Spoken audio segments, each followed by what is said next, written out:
ডিগবৈ পৌৰসভাৰ এলেকাধীন ৬ নম্বৰ ৱাৰ্ডত লাচিত নগৰত পুনৰ কৃত্ৰিম বানপানী। এছাম সামাজিক দায়বদ্ধতা নথকা লোকৰ বাবেই সৃষ্টি হৈছে কৃত্ৰিম বানপানীৰ।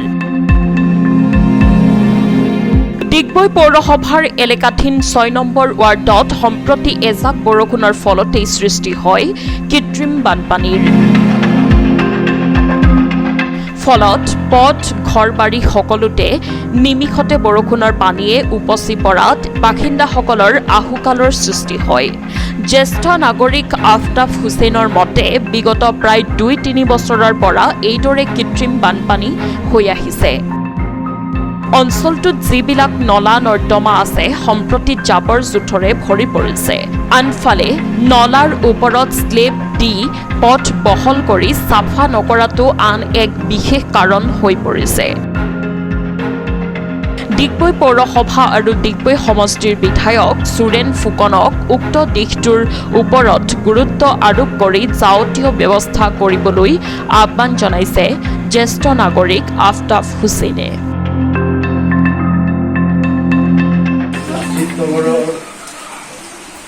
যি বানপানী এই সমস্যা আজি ২ বছৰৰ পৰা হৈছে। কাৰণ যি নলা আমাৰ ডাঙৰ নলাটো আছে সেইটো ৬ ফুটীয়া নলা হয়। আগত গৈ তেওঁলোকে স্লেব দিবৰ কাৰণে তাক চপাই লৈ তাৰ ওপৰত স্লেব দিলে ৰাস্তা ডাঙৰ কৰিবৰ কাৰণে তেওঁলোকে এই স্লেব দি পেলাই নলাটো সৰু কৰি দিলে। এই ২ বছৰৰ পৰা এই সমস্যাৰ সমস্যা হৈ আছে আমাৰ। তাৰ বাবে আমি সকলোলৈ লিখিছোঁ, MP লৈ লিখিলোঁ, তাৰপিছত MLAকো জনালোঁ, পৌৰসভাকো জনালোঁ, কিন্তু তাৰ কোনো আজিলৈকে সমাধান নোলালে।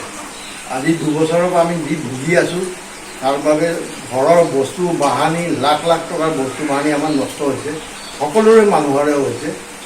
আজিও এই অৱস্থা হৈছে, সেইদিনাখনো তেনেকুৱা হ'ল। ঘৰৰ ভিতৰে পানী সোমালে, লেতেৰা পানী দুনিয়াৰ চব। আৰু এই সমস্যাৰ সমাধান কেতিয়া হ'ব আমি নাজানো। আগতো পানী হৈছিলে কিন্তু ইমানখিনি হোৱা নাছিলে। এই ২ বছৰৰ পৰাই সবচে বেছি হৈছে। তাৰ বাবে অতি সোনকালে আমাক তাৰ পৰা পৰিত্ৰাণ লাগে। ধন্যবাদ।